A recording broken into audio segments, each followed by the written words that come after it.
이 시간에는 마가복음 5장 35절부터 43절 말씀까지 읽었습니다.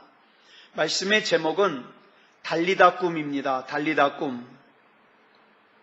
오늘 본문에는 12살 먹은 죽은 소녀아이가 다시 살아나는 기적의 드라마가 기록되고 있습니다. 여러분, 죽음이라는 것은 나이 많은 사람에게만 오는 것이 아니라 때로는 청년도 삼키고 어린아이도 삼킬 수가 있습니다. 그래서 우리가 흔히 하는 말이 뭡니까? 오는 데는 순서가 있지만 가는 데는 순서가 없다. 그런데 오늘 본문을 보면 12살 먹은 소녀아이가 죽은 곳에 예수님께서 오셨습니다. 그리고 달리다굼이라고 말씀하셨어요. 여러분, 이 달리다굼이라는 말은 아람어예요. 아람어인데 이 말은 당시에 보편적으로 많이 쓰이던 말이에요. 언제 사용하냐면 주로 아침에 아이가 잘 일어나지 않을 때 부모가 아이를 깨울 때 사용하는 말이에요. 여기 이 달리다굼은 달리다라는 단어와 굼이라는 단어가 합쳐져서 만들어졌어요. 여기서 달리다라는 단어는 아주 작은 것, 미천한 것, 불쌍한 것, 연약한 것이라는 뜻의 단어입니다. 그리고 쿰이라는 단어는 일어나라는 뜻이에요. 일어나라. 즉 달리다굼이라는 단어는 작은 아이야 일어나라. 다시 말해서 힘없는 자요, 미천한 자요, 불쌍한 자요, 연약한 자요, 일어나라는 뜻이에요. 그러자 예수님의 이 말씀과 함께 소녀가 벌떡 일어납니다. 이제 이 소녀에게는 새로운 삶이 펼쳐지겠죠. 여러분, 기적이 뭡니까? 일어날 수 없는 사람이 일어나는 게 기적이에요. 사랑하는 여러분, 저와 여러분도 그렇고 저와 여러분 주변에서 일어설 기력이 없이 주저앉아 있는 인생이 얼마나 많습니까? 여러분, 주저앉아 있는 인생에게 필요한 것은 훈계가 아니에요. 교훈이 아니에요. 충고가 아니에요. 그 주저앉아 있는 자리에서 일어날 수 있는 기적이 필요합니다. 그러기 위해서 우리 인생과 우리 삶에 이런 기적이 일어나기 위해서 우리가 반드시 들어야 될 소리가 있는데 그게 뭐냐? 일어나라는 예수님의 음성이에요. 사랑하는 자야, 일어나라. 여러분, 이 예수님의 음성을 듣는 자마다 일어납니다. 병상에서 이 소리를 들으면 병상에서 일어납니다. 경제적으로 무너진 데에서 이 음성 들으면 경제적으로 일어납니다. 마음이 무너지고 낙심한 상태에서 이 음성 들으면 새 힘을 얻고 일어납니다. 그렇다면 오늘 본문에 나타난 이 기적이 나의 삶 속에서도 일어나기 위해서는 어떻게 해야 될까? 첫째로, 나의 문제를 예수님께 가지고 나와야 됩니다. 알아서 해결해 주시겠지. 왜? 우리 하나님은 다 아시니까. 아니요. 문제 가지고 나와야 돼요. 오늘 본문에 나온 이 사건의 시작은 사실 오늘 본문 35절이 아니라 좀 더 앞에 있어요. 22절부터 23절 보겠습니다. 시작. 회당장 중에 하나인 야이로라 하는 이가 와서 예수를 보고 발 아래 엎드려 간곡히 구하여 이르되 내 어린 딸이 죽게 되었사오니 오셔서 그 위에 손을 얹으사 그로 구원을 받아 살게 하소서 하거늘. 여기서 죽게 된 12살 먹은 소녀의 아버지는 회당장이라고 나오고 있어요. 회당장이 누구냐? 이 당시 이스라엘 사회에서는요, 이 회당장이라는 직위는 굉장히 높은 직위예요. 우리는 회당 그러면 뭘 생각해요? 오늘날의 교회니까 뭐 이스라엘에서 단순히 종교적인 기능만 발휘하는 곳이겠지 이렇게 생각하기 쉬워요. 그런데 이 회당은요, 당시 유대인들의 삶의 중심에 있던 기관이에요. 그래서 물론 종교적인 기능도 수행하지만 그 외에도 학교 역할도 해요. 학교 역할도 해요. 그 다음에 문제를 가지고 나오는 사람들에게 마지막 판결을 내리는 재판소 역할도 합니다. 그렇기 때문에 회당장이라는 이 자리는요, 사회적인 명예도 굉장히 있는 자리이지만 존경도 받는 자리예요. 지도자예요. 아주 높은 지도자의 자리예요. 이렇게 높은 신분에 있는 사람이라면 예수님을 찾아오는 게 쉬울까요? 어려울까요? 당연히 어렵죠. 그 당시 예수님은 젊은 예언자예요. 아직 사회적으로 인정받지도 못해요. 그러니까 어떤 사이비 교단의 교주처럼 취급될 수도 있는 존재가 누구예요? 예수님이에요. 그런데 그 예수님 앞에 사회적으로 지위가 높은 회당장이 와서 무릎을 꿇었어요. 이건 절대 쉬운 일이 아니에요. 저와 여러분도 문제가 없으면 예수님께 잘 무릎을 안 꿇어요. 그죠? 문제가 있어야 무릎을 꿇어요. 그런데 이 직위가 높은 회당장으로 하여금 예수님의 발 앞에 엎드리게 한 이유가 있어요. 문제가 있어요. 그게 뭐냐면 금지옥엽으로 기른 12살 먹은 딸이 지금 죽어가고 있어요. 이 회당장은 별별 인간적인 노력을 다 했을 거예요. 자기가 할 수 있는 노력은 다 했을 거예요. 그런데 살릴 수가 없었어요. 그래서 마지막 방법으로 지금 예수님 앞에 와서 엎드린 거예요. 여러분, 본문 23절을 쉬운 성경으로 보니까 예수님 앞에 와가지고 한 번만 간청한 것이 아니라 어떻게 했어요? 거듭해서 간청했다 그랬어요. 거듭해서. 뭐라고 간청했어요? 그 다음에 읽어볼까요? 시작. 제 어린 딸이 죽어가고 있습니다. 제발 오셔서 그 아이에게 손을 얹어 주십시오. 그러면 건강해지고 살아날 것입니다. 사람들로 하여금 예수님 앞에 나오지 못하게 하는 가장 큰 장애물이 뭘까요? 예수님 앞에 나오지 못하게 하는 큰 장애물, 체면입니다. 체면. 이 체면에 가장 민감한 사람들을 대표적으로 들으라면 우리 한국 사람하고 일본 사람들이에요. 아주 체면이 강해요. 그래서 많은 사람들이 예수님을 믿고 싶어도, 은혜를 받고 싶어도, 하나님의 은혜 속으로 들어가고 싶어도 나를 가로막고 있는 그 체면 때문에 못하는 사람들이 많아요. 체면 때문에 부르짖어 기도도 못해요. 체면 때문에 자기에게 필요한 것도 마음대로 얘기를 못해요. 여러분, 우리말을 가만히 보면은 얼굴과 관련된 말이 참 많아요. 여러분, 체면에서 이 면이 뭐냐면 얼굴이에요. 면. 얼굴. 여러분, 이런 말 있죠? 벨낯이 없습니다. 면목이 서지 않습니다. 얼굴을 들 수가 없습니다. 그 사람 얼굴 한번 봅시다. 그 사람 얼굴이면 통하지 않는 데가 없어요. 내 얼굴에 먹칠하지 마시오. 내 얼굴 봐서 한번 부탁드립니다. 우리는 얼굴이 들어가는 말이 많아요. 여기서 얼굴이 뭘까요?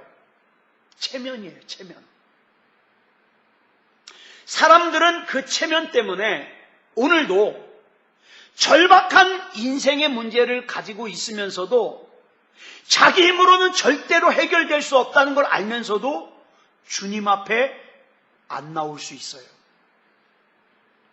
여러분, 혹시 여러분의 절망이 있습니까? 뭡니까? 여러분의 갈등의 문제가 있어요? 여러분의 고통의 문제가 있어요? 저는 있어요. 저는 정말 마음속에 힘든 문제가 있어요. 그렇지만 저는 제 마음속에 있는 이 힘든 문제에 대하여 하나님께서 주시는 부활의 능력과 부활의 소망을 믿습니다. 하나님이 반드시 해결해 주실 걸 믿습니다. 그러면 오늘 여러분의 그 문제를 가지고 예수 그리스도 앞에 나와야 되잖아요. 내 인생의 마지막 희망, 내 인생의 최후의 희망을 걸고 주님 앞에 엎드려야 되잖아요. 그러면 부활의 기적은 시작될 거예요. 자존심 부리지 말고 하나님 앞에 다 내려놓는 거예요. 우리 이 시간에 먼저 기도할 것은, 주님, 저는 연약합니다. 오늘 본문에서 12살 소녀처럼 힘없고 불쌍하고 미천하고 저는 연약합니다. 그래서 오늘 하루하루 사는 것이 힘이 듭니다. 더군다나 주님께서 맡겨주신 사명을 감당하기에 저는 더더욱 능력이 부족합니다.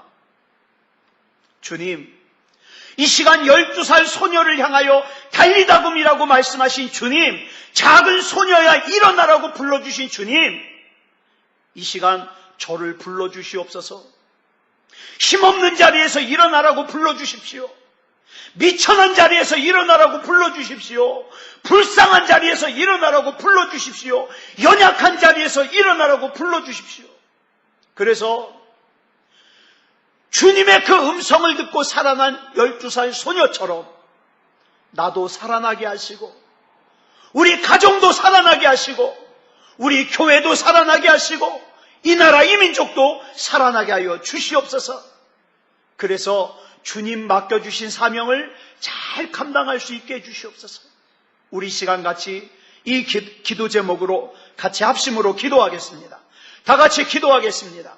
사랑의 아버지 하나님, 은혜를 감사합니다. 아버지 하나님, 오늘 말씀 가운데 12살 먹은 이 소녀를 찾아오신 예수님, 더군다나 이 소녀는 죽었습니다. 죽은 다음에 찾아오신 예수님, 그 죽은 소녀를 향하여 약한 소녀야, 미천한 소녀야, 작은 소녀야, 일어나라고 불러주신 주님, 이 소녀같이 미천하고 약하고 연약하고 부족하고 불쌍한 우리가 주님 앞에 있습니다. 주님, 나를 불러주시옵소서. 미천한 자야 일어나라, 연약한 자야 일어나라, 부족한 자야 일어나라, 불러주시옵소서. 주님의 불러주시는 그 음성을 듣고 일어날 수 있게 하여 주시옵소서. 힘없는 자리에서 일어나게 하시고, 낙심하는 자리에서 일어나게 하시고, 미천한 자리에서 일어나게 하시고, 불쌍한 자리에서 일어나게 하여 주시옵소서. 사랑의 아버지 하나님, 이 시간 기도하고 하나님 말씀을 나누는 우리 가운데 일어나라고 나를 불러주시는 주님의 음성이 들려지기 원합니다. 주님이여, 나로 하여금 일어나게 하여 주시옵소서. 살아나게 하여 주시옵소서. 새 힘을 부어주시옵소서. 그래서 주님께서 맡겨주신 사명을 잘 감당할 수 있게 하여 주시옵소서. 사랑의 아버지 하나님, 믿음다운 믿음이게 하여 주시옵소서. 격심만 갖추는 믿음이 아니라 하나님이여, 나에게는 하나님이 주시는 능력이 필요합니다. 하나님이 주시는 힘이 필요합니다. 예수의 이름으로 일어설 수 있게 하여 주시옵소서. 이 시간 하나님의 음성을 듣고 일어설 수 있도록 우리 하나님께서 붙잡아 주시고 인도해 주실 줄을 믿사오며 그리스도 예수님의 이름으로 간절히 기도드려 싸움나이다. 아멘. 여러분, 저와 여러분의 인생 속에 부활의 능력이 지금 필요하다고 생각하십니까? 만약에 하나님의 부활의 능력이 필요 없는 분이라면 안 들으셔도 돼요. 그러나 내 인생에 하나님의 능력이, 부활의 능력이 필요합니다. 우리 가정에 하나님의 부활의 능력이 필요합니다. 내 자녀들에게 하나님의 부활의 능력이 필요합니다. 우리 교회에 하나님의 부활의 능력이 필요합니다. 이것을 느끼신다면 부활의 능력이 필요한 그 문제를 가지고 주님 앞에 엎드려야 됩니다. 아직 그 문제가 내가 원하는 대로 해결이 안 될 수가 있어요. 여러분, 기도할 때 기도하고서 눈 딱 뜨면 문제가 다 해결되어 있던가요? 그런 일은 거의 없습니다. 내가 원하는 대로 해결되지 않았어도 우리는 절대로 포기하면 안 되는 것이 예수님과 함께 걸어가야 됩니다. 본문 23절의 말씀을 보겠습니다. 시작. 간곡히 구하여 이르되 내 어린 딸이 죽게 되었사오니 오셔서 그 위에 손을 얹으사 그로 구원을 받아 살게 하소서 하거늘. 그러자 그 다음에 어떤 사건이 일어났습니까? 24절 보겠습니다. 시작. 이에 그와 함께 가실새 큰 무리가 따라가며 애워싸 밀더라. 어떤 일이 일어났어요? 그와 함께 가실세. 회당장이 예수님과 함께 갑니다. 처음에는 어떻게 했어요? 처음에는 예수님 만났어요. 그 다음에 어떻게 했어요? 예수님께 엎드렸어요. 그 다음에 어떻게 했어요? 예수님과 함께 가고 있습니다. 어디로 가요? 지금 예수님과 함께 어디로 가요? 문제가 있는 자기 집으로 가고 있어요. 그죠? 자기 딸이 아파서 누워있는 문제가 있는 자기 집으로 가고 있어요. 그런데 지금 이 시점에 문제가 해결됐어요? 안 됐어요? 아직 안 됐어요. 이 회당장은 지금 자기 딸이 아파서 누워있는 것으로 알고 있어요. 그런데 이렇게 주님과 함께 가고 있던 이 길 위에서 문제가 또 하나 발생합니다. 본문 25절 볼까요? 시작. 12해를 혈루증으로 알아온 한 여자가 있어. 12년 동안 혈루증으로 고생을 하던 여인이 회당장 야이로와 함께 가시는 예수님의 길을 지체하게 만듭니다.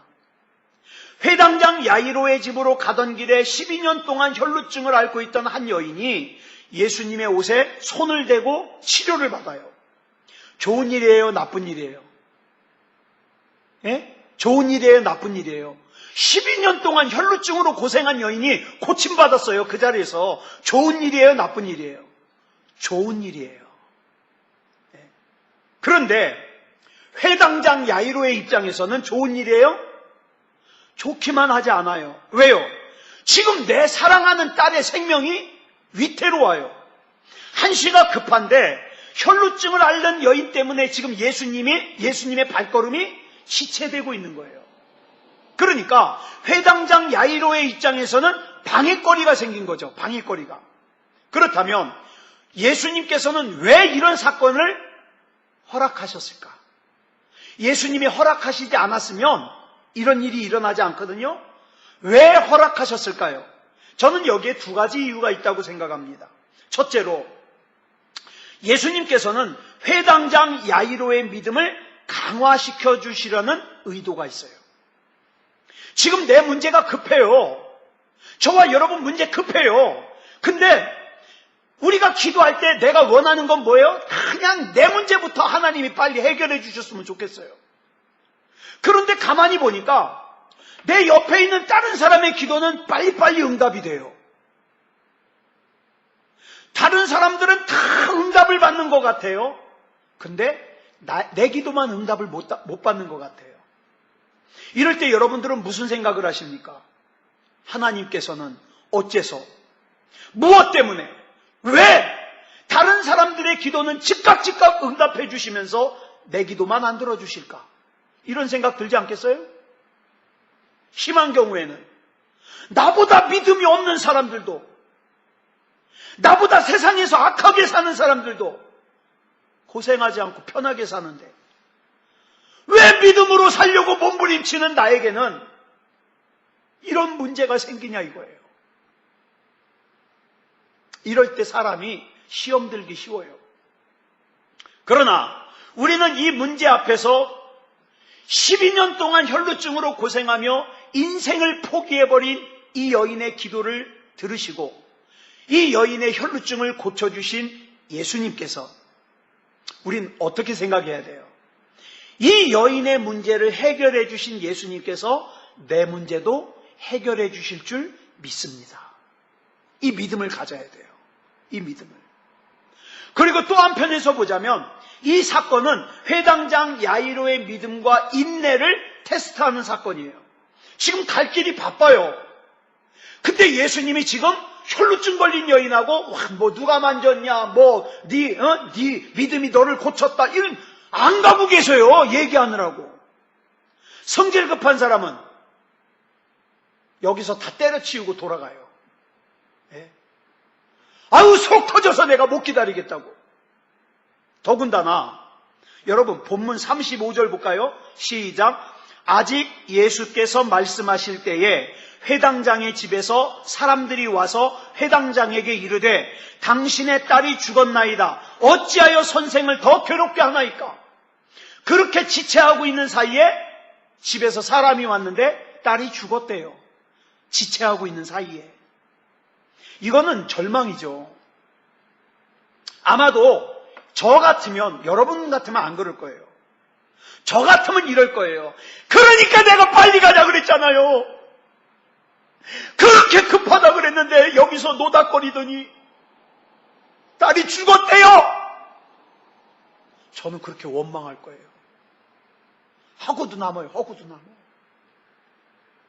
그리고 어쩌면 12년 동안 혈루증으로 고생하다가 지금 방금 고침받은 여자에게도 원망할 거예요. 당신 때문에 내 딸이 죽었다냐? 내 딸이 죽었잖아. 당신이 예수님 붙잡고 있는 바람에 그 여자 원망할 거예요. 요즘 사람들이 그래요. 내가 원하는 대로 안 되면 하나님 때문이고 누구 때문이고 무엇 때문이고. 그러나 우리 주님께서는 이런 상황에서도 포기하지 않고 낙심하지 않고 절망하지 않고 기다릴 수 있느냐 물으시는 거예요. 너 지금 네가 처해 있는 이 상황 속에서도 인상 구기지 않고 하나님 원망하지 않고 짜증내지 않고 불안해하지 않고 두려워하지 않고 하나님을 신뢰할 수 있겠니? 물으시는 거예요. 여러분, 예수님께서 기도에 대하여 비유하신 말씀 중에 누가복음 18장을 보면 1절로 2절에서 이렇게 시작하죠. 시작. 항상 기도하고 낙심하지 말아야 할 것을 비유로 말씀하여 이루시되. 그래요. 여러분, 성경 어디에서 네가 한 번만 기도하면 응답해 줄게 있어요? 있으면 찾아와 보세요. 예수님께서는, 하나님께서는 우리 인생의 모든 문제가 단 한 번의 기도로 해결된다고 말씀하신 적이 없어요. 그렇기 때문에 우리는 낭망하면 안 돼요. 포기하면 안 돼요. 더 엎드려야 돼요. 더 기다려야 돼요. 아직 우리의 문제가 우리가 원하는 방법대로 해결되지 않았다 하더라도 나는 끝까지 예수님 옆에 머물러야 돼요. 왜? 나는 주님이 아니면 안 되거든요. 우리는 누가복음 11장 9절 말씀을 참 좋아해요. 그죠? 같이 읽어볼까요? 시작. 구하라. 그러면 너희에게 주실 것이요.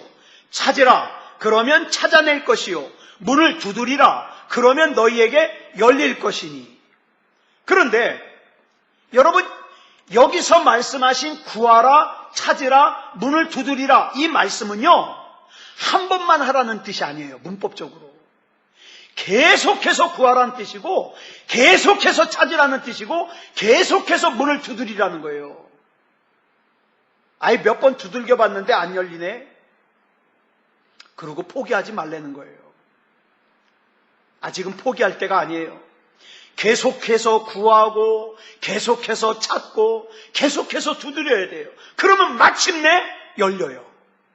아직 문제가 해결되지 않았더라도 주님께서 나와 같이 계시다면, 나와 함께 계시다면 아직 절망의 때가 아니에요.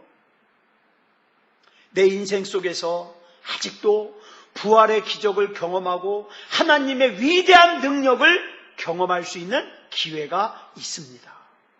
있어요. 우리 이 시간에 같이 기도할 건데요.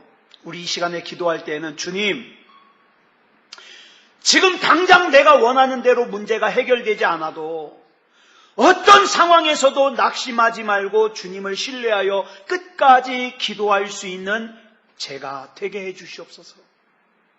주님께서 나와 함께 계시고 나를 위하여 일하고 계심을 믿는 믿음으로 지금 주저앉아 있는 자리에서 일어나게 해 주시옵소서. 염려하는 자리에서 일어나게 해 주시옵소서. 두려워하는 자리에서 일어나게 해 주시옵소서. 그 믿음으로 내 앞에 있는 문제를 돌파하고 이길 수 있게 해 주시옵소서. 우리 시간 같이 기도하겠습니다. 다 같이 기도하겠습니다. 사랑의 아버지 하나님, 이 시간에 우리 하나님 앞에 기도하러 모였습니다.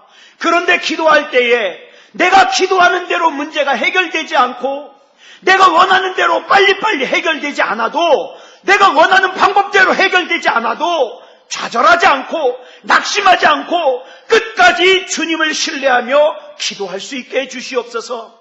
오늘을 우리가 살아가면서 많은 가슴 아픈 일들이 있습니다. 답답한 일들이 있습니다. 힘든 일들이 있습니다. 때로는 하나님, 내가 하나님을 믿는데 어찌하여 이런 일들이 나에게 일어납니까? 이런 말이 나올 수밖에 없는 그런 상황이 우리에게 펼쳐질 때가 있습니다. 그러나 주님, 절대로 우리가 놓아버려서는 안 되는 것은 주님이 나와 함께 계시고 나를 위하여 지금도 일하고 계심을 믿는다면 주님의 이름으로 일어날 수 있게 해주시옵소서.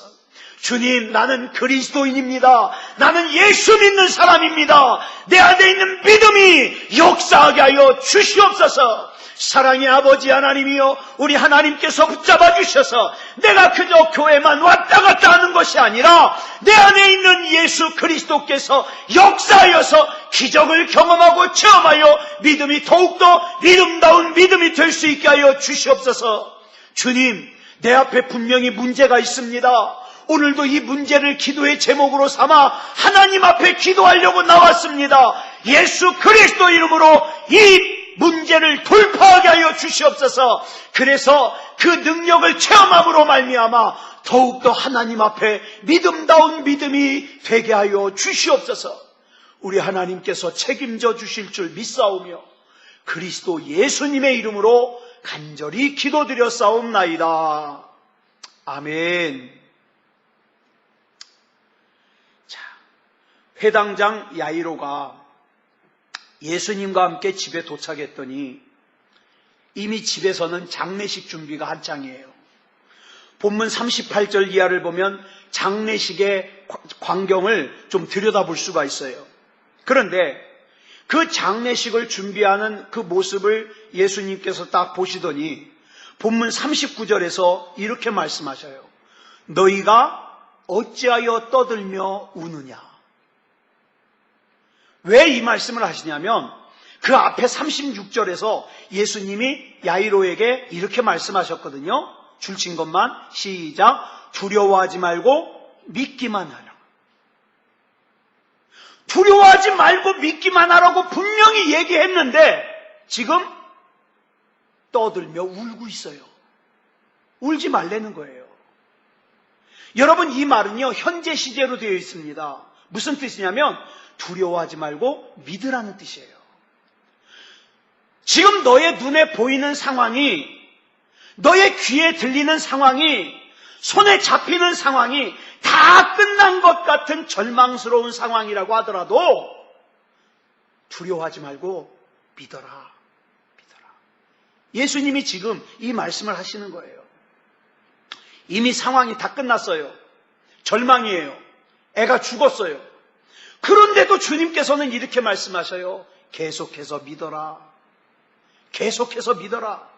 이 순간도 계속해서 믿음을 버리지 않는다면 반드시 하나님의 기적을 체험할 것이다. 그리고 그 기적은 마침내 일어났습니다. 인생을 살면서 우리가 경험하는 최후의 절망, 마지막 절망이 뭡니까? 죽음이에요. 죽음. 죽음은 모든 사람을 다 삼킵니다. 어린이도 삼키고 노인도 삼켜요.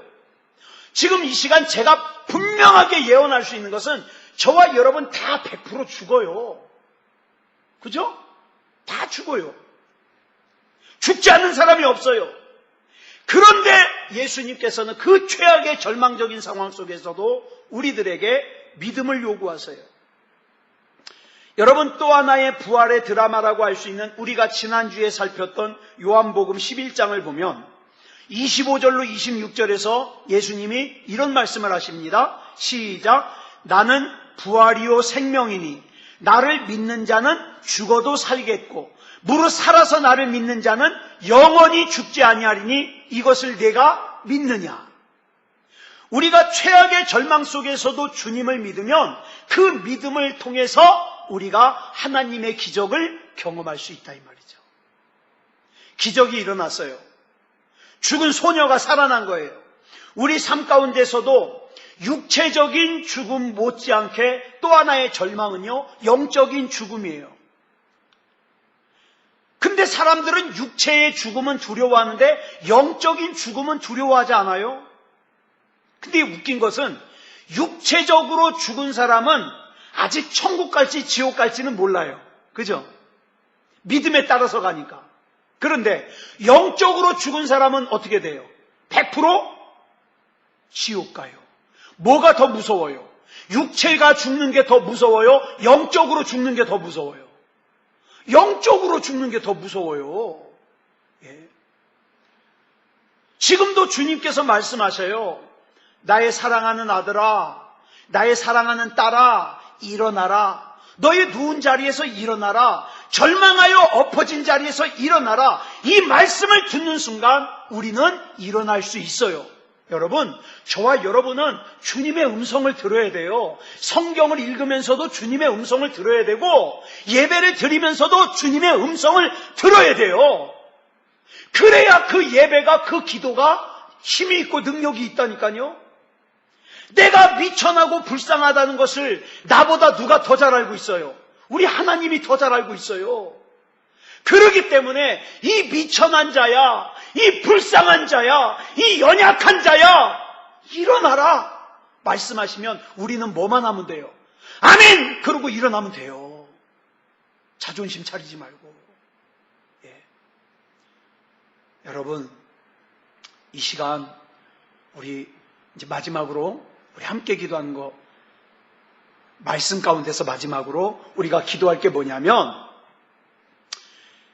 하나님, 다 끝난 것 같은 상황에서도, 때로는 절망스러운 상황에서도 나를 일어나라고 부르시는 주님의 음성을 들을 수 있는 영의 귀를 열어주시옵소서.